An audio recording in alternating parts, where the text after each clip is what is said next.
नमस्कार, आप देख रहे हैं न्यूज 18 राजस्थान। आपके साथ मैं हूं अभिषेक। बुलेटिन की शुरुआत एक बड़ी खबर से करेंगे। खबर पंजाब के लुधियाना से है। यह बड़ी खबर इस वक्त की आपको बता दें, पखुवाल रोड के पास एक कार में भीषण आग लग गई। यह तस्वीरें भी आप देख सकते हैं। बीच रोड पर कार में आग लग गई और आग धू धू कर जल उठी। आग ने पूरी तरीके से कार को अपनी चपेट में ले लिया और कार पूरी तरीके से जल करके खाक हो गई। ये तस्वीरें पंजाब के लुधियाना की हैं। अब कुछ नहीं होने यार, इधर थ्रू आएगा।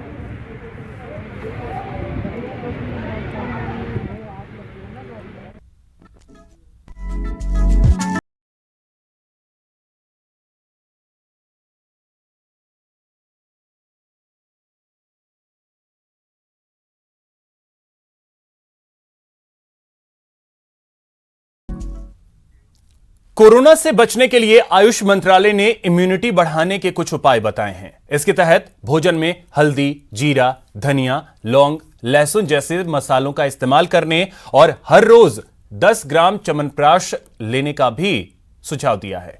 साथ ही गर्म दूध में आधा चम्मच हल्दी का चूर्ण दिन में 1 या 2 बार लेने का भी सुझाव दिया गया है। लेकिन सवाल यह है कि क्या देसी नुस्खों से इम्यूनिटी बढ़ाई जा सकती है? क्या इम्यूनिटी कोरोना से बचा सकती है? ज्यादा इम्यूनिटी से फायदा या नुकसान? इन तमाम सवालों पर चर्चा करेंगे और इसके जवाब तलाशने की कोशिश करेंगे। तो चलिए, ये तमाम ऐसे सवाल हैं जिनके जवाब तलाशने की कोशिश करते हैं। इन तमाम सवालों के जवाब के साथ हमारे साथ जुड़ रहे हैं विशेषज्ञ। चलिए उनसे ही सीधे बात करेंगे। तो आपको बताएं कि इस वक्त हमारे साथ 2 खास मेहमान हमारे साथ जुड़े हैं। डॉक्टर अनिमा शर्मा है, फिजिशियन हैं। बहुत स्वागत है अनिमा जी आपका। और धीरज उपाध्याय जी हमारे साथ हैं, वरिष्ठ आयुर्वेद चिकित्सा अधिकारी हैं अजमेर से। बहुत स्वागत है आपका। सबसे पहले तो अनिमा जी आपसे ही समझना चाहेंगे, इम्यूनिटी के बारे में कहा यह जाता है कि अगर आपके शरीर की रोग प्रतिरोधक क्षमता मजबूत है तो रोग आपके पास फटकेंगे भी नहीं।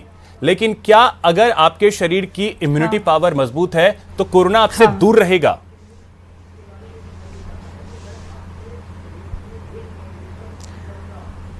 देखिए, कोरोना जो है ना, ये वायरल इन्फेक्शन है, एक्सट्रूडर है, हमारी बॉडी पे अटैक करता है।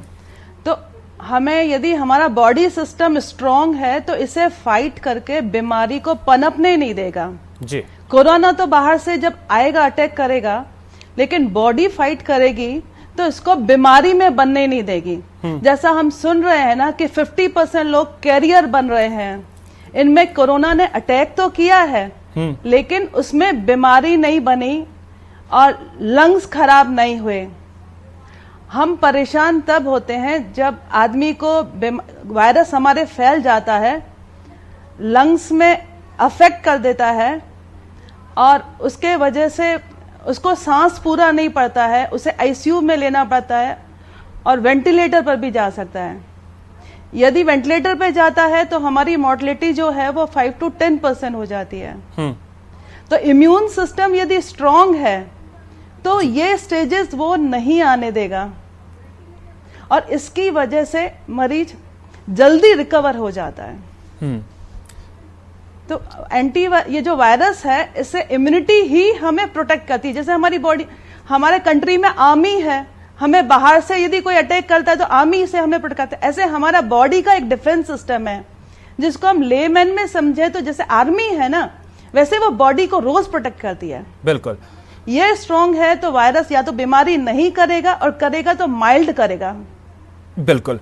अब एक चीज धीरज जी आपसे समझना चाहेंगे कि जो देसी नुस्खे हैं उससे क्या इम्यूनिटी बढ़ाई जा सकती है? जिस चीज को लेकर के आयुष मंत्रालय की तरफ से भी कुछ गाइडलाइंस जो हैं वो दिए गए हैं, तो जो देसी नुस्खे हैं, जो घरेलू नुस्खे कहे जाते हैं, दादी के नुस्खे कहे जाते हैं, क्या उससे इम्यूनिटी बढ़ाई जा सकती है? हाँ बिल्कुल, जो देशी नुस्खे हैं उनमें मेडिसिनल प्रॉपर्टी है ऑलरेडी, और वो बिल्कुल रिसर्च करके हैं। और जो हमारी आयुर्वेद की जो भारतीय परंपरा है उसमें प्रत्येक खाद्य पदार्थ, प्रत्येक औषध, उसको पूरी तरह से कसौटी पर सिद्ध करके उसके साइंटिफिकली उसमें क्या उसमें केमिकल कॉन्स्टिट्यूएंट्स हैं और किस तरह से वो प्रकृति के अनुसार अपना कार्य करती है, उन सब का बिल्कुल क्लासिफाई वर्णन किया गया है। तो हम बिल्कुल ये कह सकते हैं कि जो देशी नुस्खे हैं यदि उनका बिल्कुल सही तरीके से इस्तेमाल करते हैं तो बिल्कुल इम्यूनिटी निश्चित तौर पर बढ़ेगी। जैसे किस किस चीजों से, ये चीज आपसे अब जरा सा समझना चाहेंगे, क्योंकि बातें ये कही जाती हैं कि अगर दूध में आप हल्दी का चूर्ण मिला करके 1 या 2 बार दिन में लें तो उससे आपकी इम्यूनिटी मजबूत होगी। लौंग का इस्तेमाल करें, इलायची का इस्तेमाल करें। किस किस तरीके से ये चीजें जो हैं, जो हमारे किचन में होती हैं, वो इम्यूनिटी को किस तरीके से मजबूत करती हैं? देखिए, जैसे दूध और हल्दी का एग्जाम्पल है तो हल्दी में कुरकुमिन नाम से एक तत्व होता है और वो जाकर के काम करता है। हल्दी जो है ब्लड प्यूरिफायर के तौर पे जानी जाती है और सदियों से इसकी परंपरा ब्लड प्यूरिफायर के तौर पे प्रत्येक भारतीय समाज में लोग इससे वाकिफ हैं। तो जब ब्लड प्यूरिफायर होती है तो जितने भी ऑक्सीडेंट्स होते हैं बॉडी के अंदर उनको ये डिटॉक्सिफाई करती है हल्दी। तो दूसरा इसका गुण होता है एंटी एलर्जिक है। तो लंग्स के अंदर किसी भी तरह की एलर्जिक कंडीशन की वजह से सांस लेने में दिक्कत आना, बहुत नाक के अंदर पानी बहना, बार बार जुकाम होना, इस तरह के जब सिम्टम्स आते हैं तो हल्दी रेस्पिरेटरी सिस्टम पर बहुत अच्छा वर्क करती है, ब्लड प्यूरिफायर का काम करती है। लौंग है, लौंग के कई गुण हैं। सबसे पहले तो माउथ कैविटी के अंदर जो कफ जमा हो जाता है और उस कफ की वजह से जो बैक्टीरिया डेवलप होने के जो चांस होते हैं उसको बिल्कुल वो न्यूट्रलाइज कर देता है। दूसरा, लौंग हमारे मुख शुद्धि के तौर पर एक प्रतीकात्मक तौर पर हम यूज भी करते हैं, तो लौंग का इस तरह से यूज होता है। लेकिन मैं इसमें एक चीज कहना चाहूंगा कि कुछ चीजें जो हमारी एनर्जी को अच्छे से बूस्ट करेंगी, हमको केवल रेस्पिरेटरी सिस्टम पे हम पूरी तरह से फोकस नहीं करेंगे। हम चाहेंगे कि इसके जो दूसरे सिस्टम हैं, जैसे हमारा जो डाइजेस्टिव सिस्टम है, हमारा एक्सक्रीटा सिस्टम है, ये भी बहुत अच्छी तरह से फंक्शनली प्रॉपर काम करेगा। तो टोटलिटी के अंदर यदि हम इम्यूनिटी की बात करेंगे तो वो ज्यादा इंप्रूवमेंट होगी, बहुत रिजल्ट कॉन्शियस होगी। मेन बात यह है। जैसे हमको कुछ है ना किशमिश का यूज करना चाहिए, बादाम भिगो करके खानी चाहिए।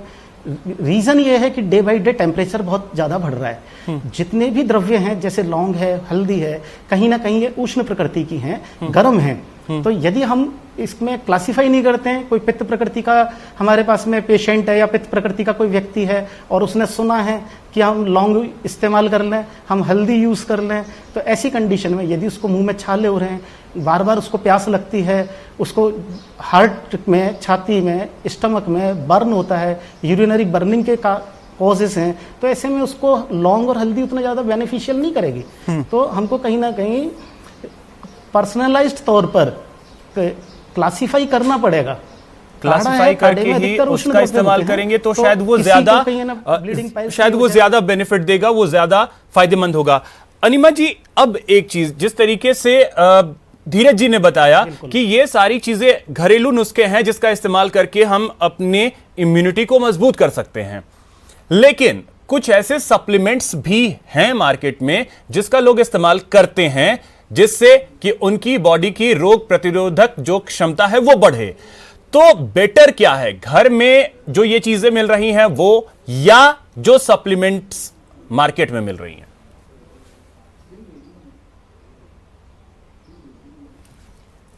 देखिए, इम्यूनिटी बढ़ाई नहीं जाती, हम लोग उसको फिट रह के परफेक्ट रख सकते हैं। इम्यूनिटी हमारा नॉर्मल पार्ट है। तो हमें परफेक्ट, यदि हम अपनी बॉडी को रखते हैं, हेल्थ परफेक्ट रखते हैं, तो इम्यूनिटी अपने आप ही बेस्ट काम करेगी। ये एक पूरा सिस्टम है, इसे हम बॉडी फिट रखेंगे तो इम्यूनिटी अपने आप परफेक्ट हो जाएगी। और मेरा ये मानना है कि आर्टिफिशियल तब लेना है जब हम मार्केट खुद घर पे उसको नेचुरली अवेल नहीं कर सके, नेचुरली नहीं ले पाए, तो बेस्ट रहता है हम नेचुरली उसको लिया जाए। और इसके लिए जो बेस्ट है ना, वो ये है कि जैसे विटामिन सी, प्रूवन रोल है कि विटामिन सी यदि आपका अच्छा है तो हमारा इम्यून सिस्टम अच्छे से वर्क करता है और हमारा वायरस का अटैक जो है वो माइल्ड होके निकल जाता है।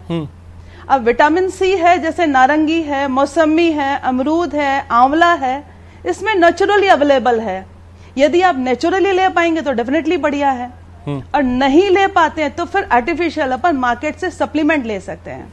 नहीं, जैसे ऐसे ही आपने अनिमा जी विटामिन जिस चीज डी का है, आपने जिक्र इसका किया भी अभी कि प्रूवन जी अनिमा जी जिस चीज का आपने जिक्र किया कि इम्यूनिटी को बढ़ाया नहीं जा सकता है, बॉडी अगर फिट रखते हैं तो फिर रोग खुद शरीर में आने से डरेंगे, लेकिन वक्त के साथ जब उम्र ढलती है तो इम्यूनिटी पावर कमजोर तो होती है। उस इम्यूनिटी पावर को किस तरीके से बढ़ाया जाए, उस चीज का भी अगर आप क्लियर करें।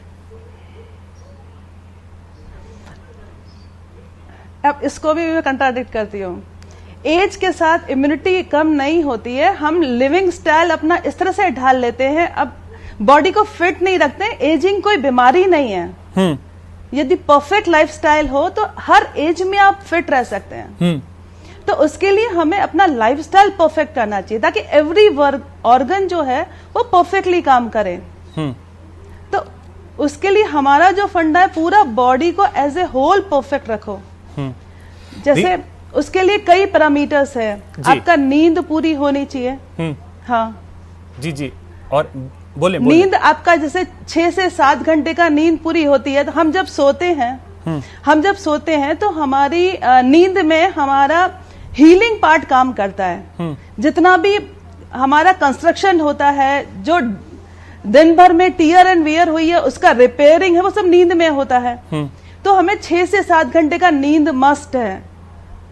इसके अलावा ऐसे ही है ना, यदि हम स्ट्रेस लेते हैं, हम नेगेटिव सोचते हैं, स्ट्रेस लेने से क्या होता है कि हमारी बॉडी में कुछ हार्मोन सिक्रीट होते हैं जो इम्यूनिटी को डिक्रीज करते हैं। तो हमें स्ट्रेस रिड्यूस करने के जितने भी तरीके हैं, मेडिटेशन है, म्यूजिक है, एक्सरसाइज है। एक्सरसाइज से भी क्या होता है, स्ट्रेस हमारा कम होता है, ब्लड सर्कुलेशन इंप्रूव होता है, इम्यूनिटी हमारा प्रॉपर फंक्शनिंग में आ जाता है। सो डेली एक्सरसाइज जरूर होना चाहिए, 30 मिनट डेली एटलीस्ट मान के चलिए। फिर थर्ड नंबर पे आता है कि आपका डाइट में नेचुरली फ्रूट्स एंड वेजिटेबल पूरा होना चाहिए। हर वेजिटेबल, फ्रूट्स, हर कलर जो नेचुरली नेचर ने दिया है उसमें पर्टिकुलर एलिमेंट है जो हमको हेल्दी रखता है। ठीक है तो अनिमा जी, जो कलर जो जितने भी फ्रूट्स अनिमा जी एक चीज, अब जिन चीजों का आपने जिक्र किया, अगर एक व्यक्ति ये सारी चीजों को फॉलो करता है तो ये सब जिस चीज के बारे में हम बात कर रहे थे, धीरज जी ने जिस चीज का जिक्र किया कि दूध में हल्दी मिला करके पीना, या फिर और भी बहुत सारी चीजें हैं, जैसे सुबह सुबह लोग नींबू पानी का इस्तेमाल करते हैं, और भी लौंग, इलायची, ये सारी चीजों का इस्तेमाल करते हैं, तो क्या उसकी आवश्यकता नहीं पड़ेगी?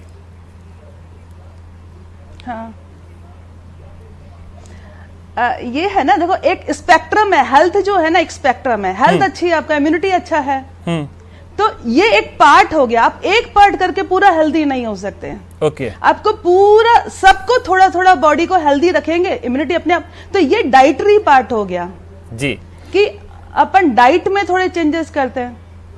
तो आयुर्वेद का तो फंडा है कि कुछ एलिमेंट दे दिए जाएं जी, और हमारा एलोपैथी का फंडा है कि बॉडी को हेल्दी रखते हैं तो बॉडी अपने आप फाइट करेगी। चलिए धीरज तो जी, अगर क्योंकि ये एलोपैथी मानता है कि अगर आप खुद फिट रखें अपनी बॉडी को तो फिर आपको इन सारी चीजों की जरूरत नहीं पड़ेगी, लेकिन कई लोगों की आज की स्थिति अगर हम देखें, दिनचर्या ऐसी हो जाती है कि आपको शायद वो सारी चीजों को मेंटेन कर पाना थोड़ा मुश्किल होता है, इस बात को स्वीकार करना होगा।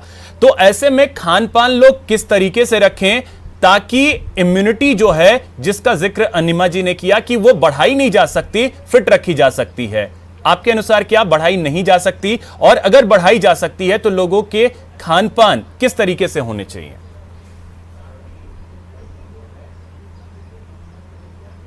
देखिए कि इम्यूनिटी जो है ये लाइफ के अलग अलग फेज में घटती और बढ़ती है। जैसा कि हम एक छोटे से एग्जांपल से समझ सकते हैं, जब ओल्ड एज आती है, 50 के ऊपर की जो स्थिति आती है, तो कुछ बीमारियां अपने आप बहुत तेजी से बढ़ती हैं। उसका कारण हमारी लाइफ स्टाइल भी होता है। और जैसा कि अभी डॉक्टर साहब ने बताया कि अपनी जो फिटनेस रखने के जो तौर तरीके हैं, यदि उसमें कहीं लेजीनेस आ गई, बहुत ज़्यादा कहीं बिजी हैं और उनको हम पूरा नहीं कर पा रहे हैं, वो भी एक कारण होता है। लेकिन जो बड़ा कारण है उसमें यह है, शरीर के लिए कहा ही है कि शीरियते इति शरीरम, जिसका एक अवस्था के बाद में उसका क्षरण होने लगता है, बोन्स का डीके होने लगता है, धातुओं का क्षय होता है।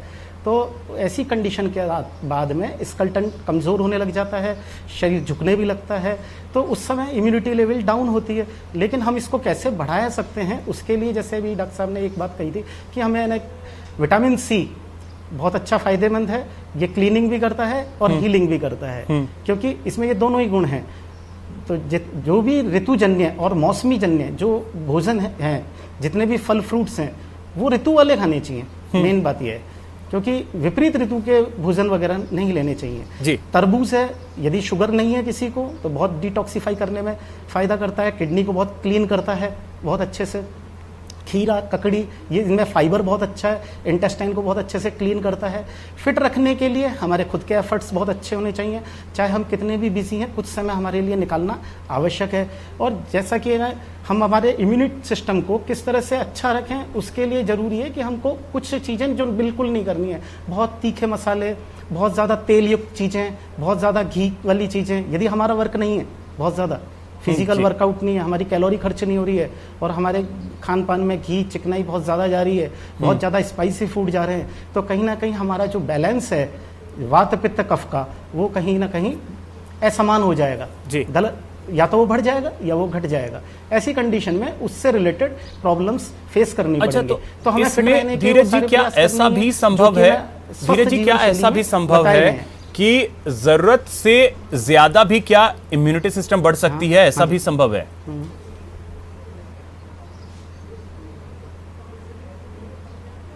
नहीं, ऐसा नहीं होता है। उसका इम्यूनिटी यदि हम हेल्दी है तो उसका परफेक्शन, वर्कआउट तो अच्छा है और खान पान अच्छा है। जी अनिमा जी, मैं आपके पास आ रहा हूं। जैसे इन्होंने कहा हेल्दी इम्यूनिटी है, परफेक्शन रहेगा, फिटनेस बहुत अच्छी रहेगी। हाँ हाँ हाँ जी जी जी धीरज जी, आप अपनी बात पूरी कर लें, फिर मैं अनिमा जी के पास आता हूं। इम्यूनिटी का प्रश्न हाँ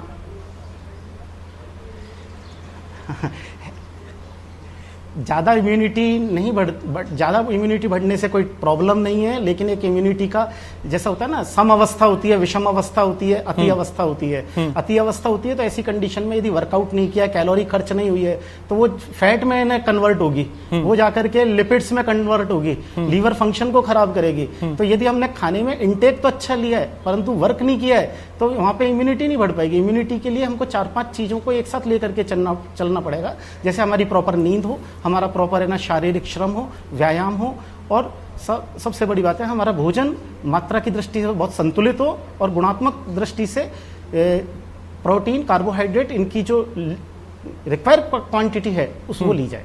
बिल्कुल। अनिमा जी, अब आप बोलिए, आप कुछ बोल रही थी।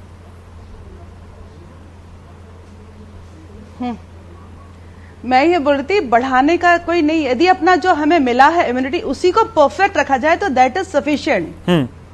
क्योंकि हमारे यहाँ इम्यूनिटी बढ़ने से कुछ बीमारियां हो जाती है। इम्यूनिटी जो है बॉडी को कभी कभी डिस्ट्रक्ट भी कर सकती है यदि वो डाइवर्ट हो जाए, रॉन्ग साइड में चले जाए।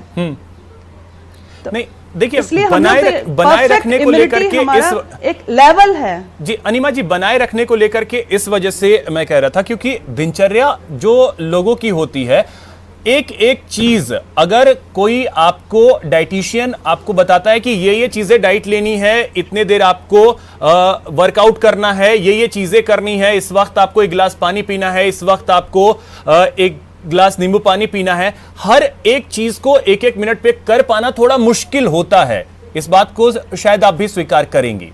तो इस वजह से क्या ऐसा जी बिल्कुल, मैं बोलती हूँ, हाँ मैं बोलती हूँ कि ये जो फंडा डाइटिशियन का है ना कि स्ट्रिक्ट चार्ट जो दे देते हैं जी, नहीं, वो गलत है। हमें फ्लेक्सी डाइटिंग बनाने की, उसे टीच करना होगा and then they have to decide कि इस तरह का उन्हें कैसे करना है। जैसे हमने अमाउंट बता दिया, आपको 10 गिलास पानी पीना है, अपनी कंफर्ट के अकॉर्डिंग जब भी लेना ले ले जी। हमने उनको प्रोटीन बता दिया कि ये प्रोटीन इसमें है, 20 to 30% प्रोटीन खाना है, और हमने एलिमेंट बता दिया कि इनमें प्रोटीन है। नाउ दे विल डिसाइड कि अपने आप उन्होंने कब कब कैसे लेना है। फिर हमने विटामिन के लिए उनको बता दिया कि ये फ्रूट वेजिटेबल है, 3 बार खाना है। फिर वो अपने आप डिवाइड कर लेंगे दिन भर में उन्हें कब कब खाना है। ऐसे मतलब ये चार्ट देना है, उससे बेटर है हम उनको समझा दें और फिर वो फॉलो करें तो बहुत इजी है। बेसिकली बात यह है कि अपन को पता होना चाहिए कि ये हमें हार्मफुल है, ये हमारे लिए बेटर है और ये हमें ऑप्ट करना है जी। अभी जो है ना वेट रिडक्शन के लिए मैं बोलती हूँ क्वालिटी और क्वांटिटी का डिफरेंस है। सब लोग क्या करते हैं, फूड में क्वांटिटी कम कर रहे हैं। मैं बोलती हूँ नहीं, क्वालिटी चेंज कर लो। जितना भी नेचुरल हमारे अवेलेबल है, फ्रूट्स, वेजिटेबल, पल्सेस, ये सब, और जितना रिफाइन हो वो नहीं लेना है, अनरिफाइंड लेना है, अपने आप हम हेल्दी फूड पे आ जाते हैं। तो हम हेल्दी फूड अगर लें तो हमें उसके कोई लिए चार्ट का जरूरत नहीं है। बिल्कुल। तो हम अगर हेल्दी फूड लें और अपनी दिनचर्या को एक तरीके से कहें तो अगर आप सही करें तो फिर कोई आवश्यकता नहीं होगी आपको एक्स्ट्रा चीजें लेने की। लेकिन एक जो अभी तक हमने बात की उसमें एक चीज का अंतर तो पता चला है धीरज जी, एक चीज का तो अंतर पता चला है कि एलोपैथी ये मानता है कि इम्यूनिटी ना तो बढ़ाई जा सकती है ना घटती है, लेकिन आयुर्वेद ये मानता है कि इम्यूनिटी बढ़ाई जा सकती है और वक्त के साथ एक इंसानी शरीर से इम्यून सिस्टम जो है वो धीरे धीरे कमजोर होता है। अभी तक जो हमने बात की है उससे ये तो पता चला है, ये कॉन्ट्रडिक्शन है एलोपैथी और आयुर्वेद में। नहीं, घटाने का मेरा मतलब यह है कि घटाई का मतलब यदि आप बॉडी को फिट नहीं रखेंगे तो हर ऑर्गन अपना कमजोर पड़ जाएगा। हाँ, वही उसी का पार्ट है जी अनिमा जी, उसी बात को मैं कह रहा था कि अगर आप अपने हेल्थ को मेंटेन करते हैं तो फिर आपको आवश्यकता नहीं पड़ेगी। धीरज जी। हाँ,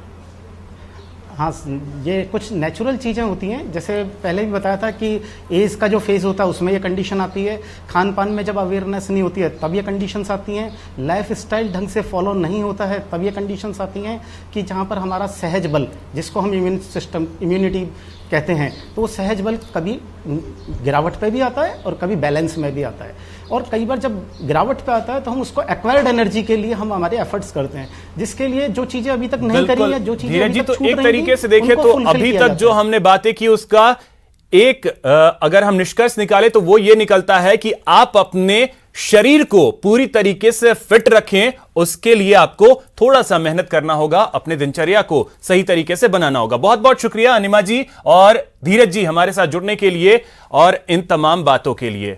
फिलहाल इस बुलेटिन में इतना ही। नमस्कार।